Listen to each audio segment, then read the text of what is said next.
everyone, hope you all are doing good. So today we are going to discuss the PYQs जो student as a problem solver जो हमारा topic है 17th chapter है CDP का, उससे related ये questions हैं and the most important questions, ठीक है, क्योंकि ये प्रीवियस ईयर्स हैं जो मैं आपके साथ डिस्कस कर रही हूँ। ठीक है, मैंने स्टार्टिंग से चैप्टर स्टार्ट नहीं किए हैं PYQs करवाने आपको, क्योंकि जो स्टार्टिंग वाले हैं वो तो आपको बहुत अच्छे से आते हैं। ठीक है, द थिंग इज़ कि मैंने बैक से स्टार्ट किए हैं। ठीक है, लास्ट चैप्टर से जैसे हमने कोग्निशन इमोशन के बारे में पढ़ा, वो चैप्टर हमारा हो गया। मैस्लो थ्योरी थी जो हमारी नीड्स की, उसके बारे में हमने पढ़ा। मतलब पीछे से हम चैप्टर्स करते आ रहे हैं और आज जो चैप्टर हम कर रहे हैं वो है student as a problem solver. ठीक है, कि जो बच्चे हैं वो अपनी प्रॉब्लम्स को कैसे सॉल्व करते हैं या कैसा इन्वायरमेंट एक टीचर को बच्चों को देना चाहिए कि वो अपने प्रॉब्लम्स को सॉल्व कर सके। ठीक है, उससे रिलेटेड ये चैप्टर है। So let's start with the first question. The teacher is responsible for which of the following to effectively teach problem solving to the learners। इसमें जो टीचर है वो किस चीज़ के लिए रिस्पॉन्सिबल है? ठीक है, which of the following to effectively teach, उसने बच्चों को टीच करना है प्रॉब्लम सॉल्विंग, कि प्रॉब्लम सॉल्विंग करते कैसे हैं। तो इनमें से टीचर की कौन सी रिस्पॉन्सिबिलिटी है जो टीचर को पूरी करनी चाहिए? So let's see the options. First is trusting the learners. तो देखिए ये तो बिल्कुल सही बात है। अगर टीचर ही बच्चे को ट्रस्ट नहीं करेगा, भरोसा नहीं करेगा कि ये बच्चा कर सकता है, आगे जाके बच्चे पे भरोसा ही नहीं होगा टीचर को, तो आगे जाके बच्चा भी डीमोटिवेट होगा कि अरे टीचर ही मेरे पे ट्रस्ट नहीं करता, मैं कर ही नहीं सकता कुछ, तो मैं क्यों करूँ। ठीक है, तो ट्रस्ट करना बहुत ज़्यादा ज़रूरी है लर्नर्स पे। Second responsibility, creating an environment conducive to problem solving. बिल्कुल सही है, ऐसा इन्वायरमेंट क्रिएट करो, बच्चों को प्रॉब्लम्स दो, बच्चे सॉल्व करेंगे उस प्रॉब्लम को, एक अच्छा इन्वायरमेंट बनाओ। तो दोनों ही बिल्कुल सही है और दोनों ही एक टीचर की रिस्पॉन्सिबिलिटी है। तो both A and B is your correct answer, right. So C option is your correct one here. Now comes to the next question, ध्यान से पढ़िएगा। What changes does a child make in itself? जो एक बच्चा है वो अपने आप में क्या चेंजेस करता है जब वो कंक्रीट ऑपरेशनल स्टेज में होता है? ठीक है, तो for that you need to know concrete operational stage किसने दी थी। सबसे पहले आपको पता है पियाजे ने। ठीक है जी, पियाजे ने दी थी। तो पियाजे ने क्या किया था, पियाजे ने 4 तरह की स्टेजेस की बात की थी, that is S, P, C and F। ठीक है, ये F है,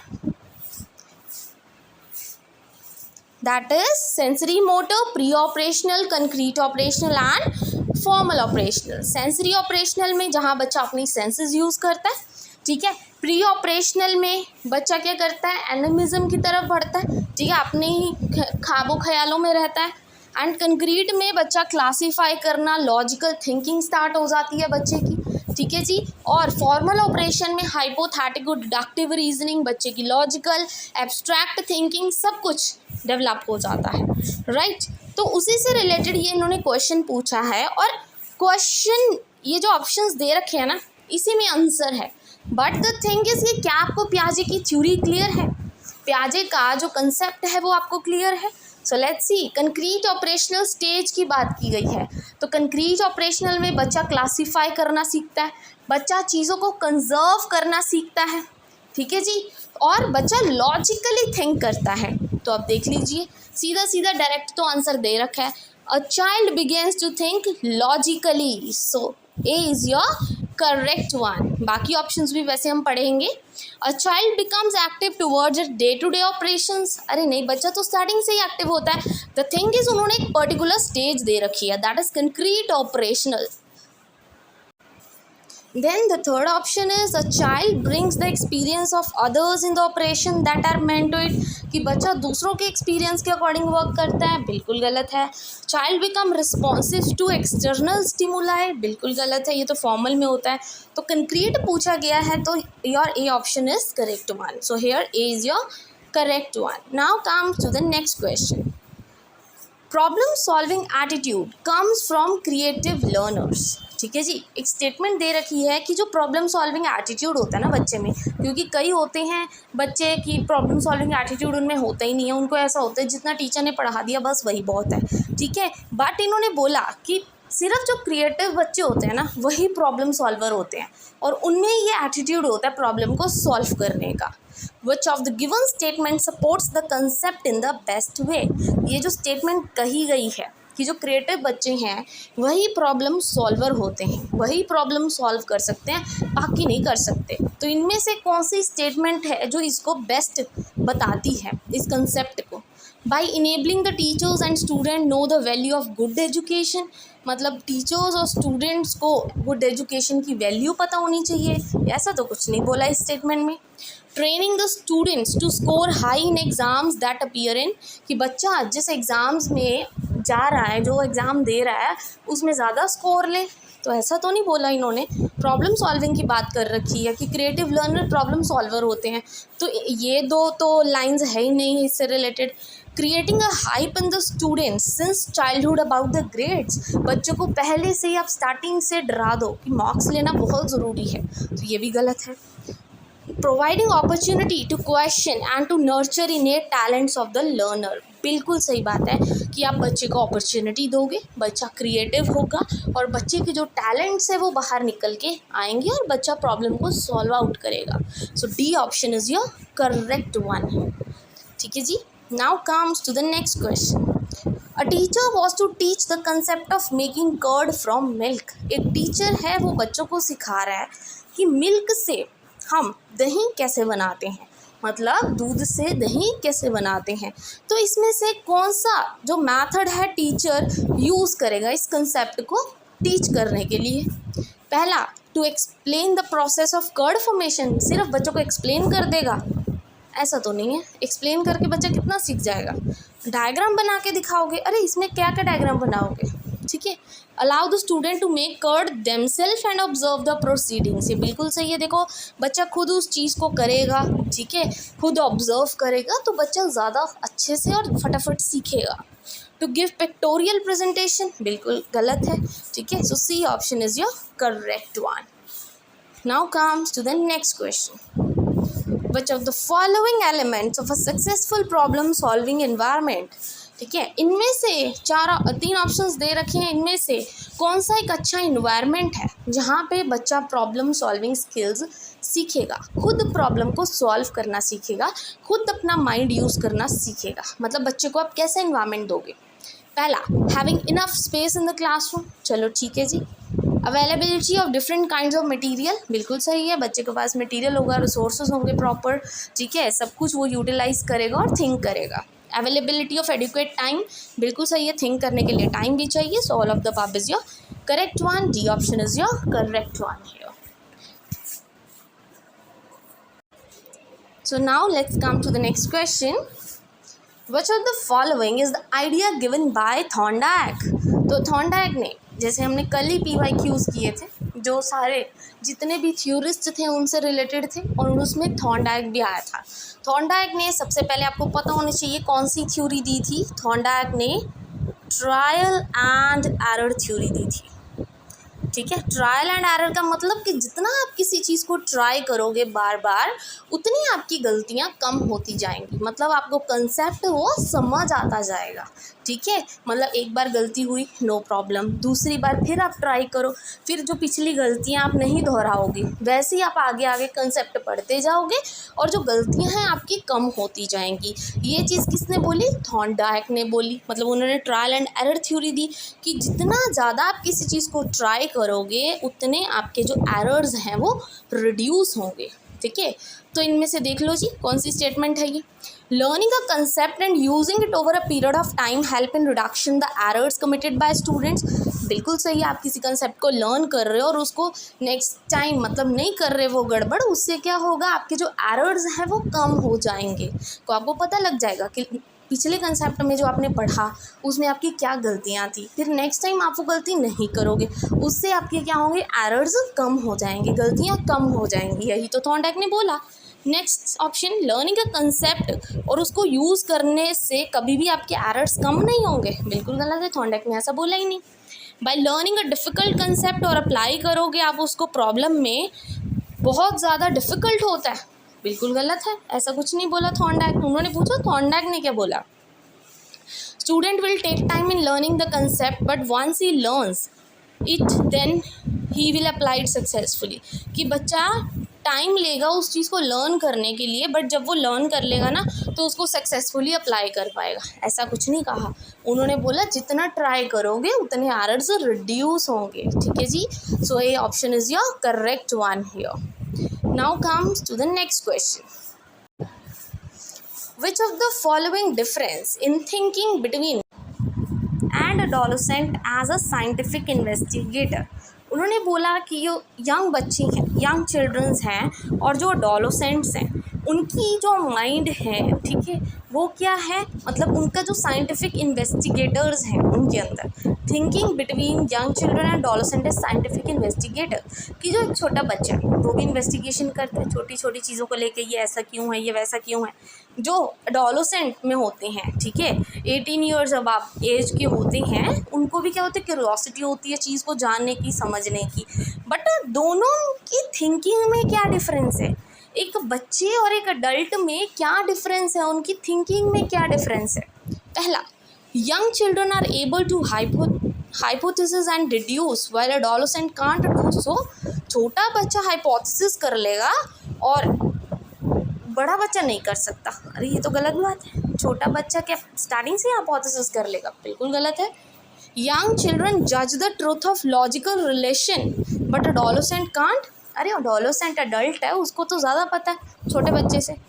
younger children react to what they observe, जो छोटे बच्चे हैं उस चीज़ पर रिएक्ट करते हैं, जो चीज़ें वो ऑब्जर्व करते हैं, बिल्कुल सही है। जैसे बंडूरा ने बोला ऑब्जर्वेशनल थ्योरी, जो बच्चा देखेगा वैसे ही रिएक्ट करेगा, वैसे ही बिहेव करेगा। जबकि जो अडोलोसेंट है वो उस प्रॉब्लम का बेस्ट सोल्यूशन निकालेंगे, जो चीज़ उसने ऑब्जर्व की। तो यही तो थिंकिंग में डिफरेंस होता है उनकी, कि छोटा बच्चा उस चीज़ पे रिएक्ट कर जाता है कि आपने ऐसा क्यों किया, बट जो अडल्ट्स होते हैं उनके पास समझ होती है, ठीक है, उनकी थिंकिंग डेवलप हो चुकी होती है, तो उनको पता है कि हमें इस प्रॉब्लम का सोल्यूशन ढूंढना है, ना कि जाके लड़ाई करनी है, ठीक है। तो नन ऑफ द अबव तो होगा ही नहीं, C option is your correct one here. Now comes to the next question, out of the following given statements which one is not correct about children. इनमें से बच्चों से रिलेटेड कौन सी statement सही नहीं है। पहले देख लो तीन ऑप्शंस कौन से सही हैं, एक बचा वो गलत होगा। चिल्ड्रन पैसिव नहीं होते बट एक्टिव होते हैं, बिल्कुल सही है। बच्चे साइंटिफिक इन्वेस्टिगेटर होते हैं, बिल्कुल सही है। बच्चा रिसीव करता है नॉलेज पैसिव फॉर्म में, अरे बच्चे को तो एक्टिव रखना पड़ेगा ना। Children are more of problem solver and less of problem creators, चलो जी ठीक है, क्योंकि जो बच्चे होते हैं थोड़ी बहुत प्रॉब्लम तो चलो क्रिएट करते हैं, बट ज़्यादा वो प्रॉब्लम सॉल्वर होते हैं, बिल्कुल सही है। बट बच्चा कभी भी पैसिव नहीं होता, ये चीज़ ज़्यादा नेगेटिव है, डी से सी ज़्यादा नेगेटिव है, तो C option is your correct one here. Not पूछा है तो नॉट कौन सा है, सी, कि बच्चा कभी भी पैसिव नहीं होना चाहिए, एक्टिव होना चाहिए हमेशा। Next, self regulation of learn और रेफर टू। सेल्फ रेगुलेशन क्या होता है, खुद को रेगुलेट करना, खुद को देखना, खुद की गलतियां निकालना, खुद को समझना और फिर उन गलतियों पे काम करना, उसको बोलते हैं सेल्फ रेगुलेट करना, सेल्फ रेगुलेशन, ठीक है। तो देखते हैं, creating regulation for student behaviour, कि आप बच्चों के लिए रूल्स एंड रेगुलेशन बना रहे हो, अरे सेल्फ रेगुलेशन की बात की गई है।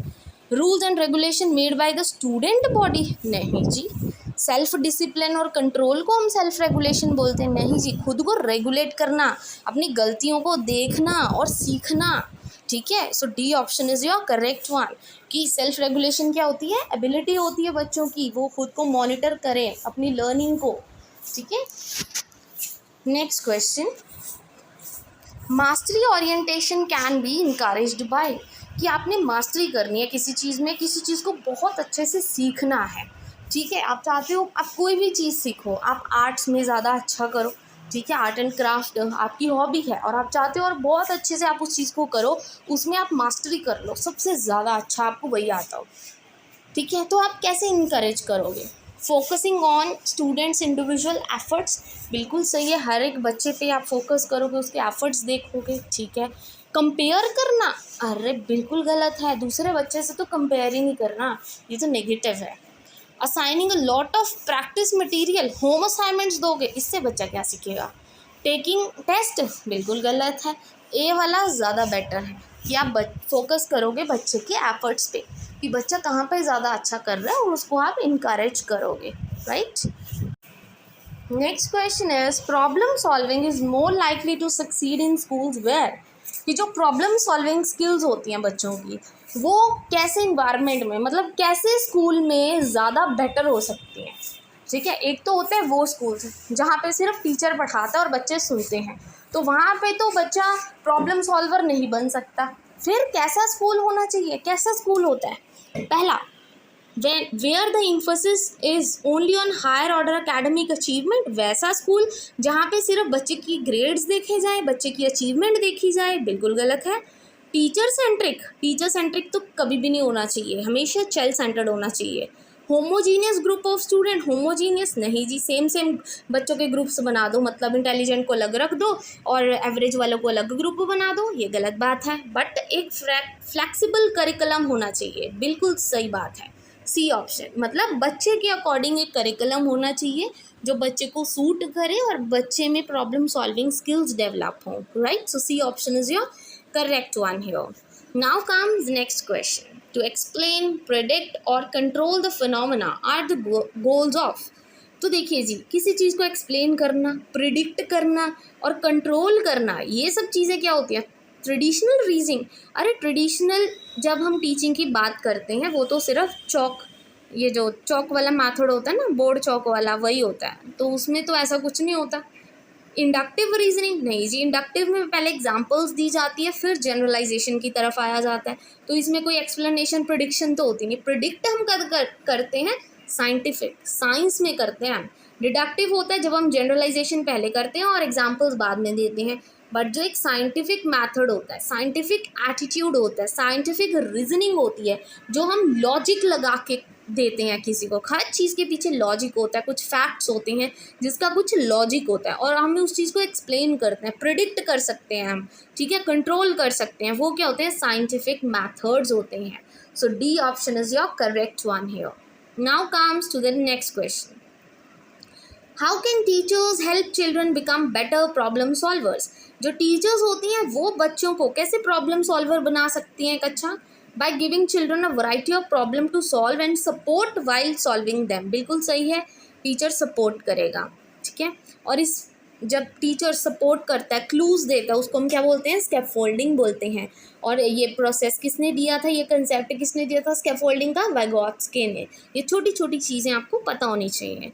बाय गिविंग रिवॉर्ड्स, अरे रिवॉर्ड्स नहीं देने बच्चों को, इनकरेज करो बच्चे को कि आंसर्स देखने के लिए कि बुक्स में से आंसर देख लो बस, नहीं जी। Providing correct solution to all the problems, अरे सिर्फ बच्चों को सोल्यूशन बता दो कि ये सोल्यूशन है बस करते रहो, ये गलत बात है। ए option is your correct one, कि आप बच्चों को सपोर्ट करो, सॉल्व वो बच्चा खुद करेगा तभी सीखेगा, पर उसको सपोर्ट करो, ठीक है जी। Now comes the next question and the last question, if a teacher wants a student to acquire problem solving skill, the student should be engaged in activities that involve, मतलब अगर टीचर चाहता है अपने बच्चे को कि उसमें प्रॉब्लम सॉल्विंग स्किल्स आए, बच्चे को इन एक्टिविटीज़ में इंगेज किया जाए, तो क्या करोगे, रिकॉल, मेमोराइजेशन, अरे मेमोराइज नहीं करना, रट्टा नहीं मरवाना कहीं पे भी। स्ट्रक्चर्ड वर्कशीट कंटेनिंग एमसीक्यूज़ वगैरह करवाओगे, अरे इससे प्रॉब्लम सॉल्विंग स्किल्स थोड़ी आएंगी। प्रैक्टिस करवाई जाओगे बार बार, बिल्कुल गलत है। बट इंक्वायरी करने के लिए बोलोगे, ऑब्जर्व करने के लिए बोलोगे, रीज़न आउट करने के लिए बोलोगे, उनको डिसीजन लेने के लिए बोलोगे। So D option is your correct one here, कि यहाँ पे एक बच्चा प्रॉब्लम सॉल्वर बन सकता है जब बच्चा खुद इंगेज होगा, खुद उस चीज़ को ढूंढेगा, उसके पीछे का रीज़न ढूंढेगा कि ये चीज़ ऐसी क्यों है, कि क्यों नहीं होनी चाहिए, ये सब चीज़ें बच्चे को पता होनी चाहिए, ठीक है। और टीचर इसमें हेल्प करेगा बच्चे की, ठीक ठीक है। So these all are the questions जो आज हमने कुछ PYQs डिस्कस किए हैं और the student as a problem solver. I hope आज की वीडियो आपके लिए यूजफुल रही हो, अंडरस्टैंडेबल हो, और अगर आपको वीडियो अच्छी लगी हो, keep motivating and please don't forget to like and subscribe my channel. Thank you very much.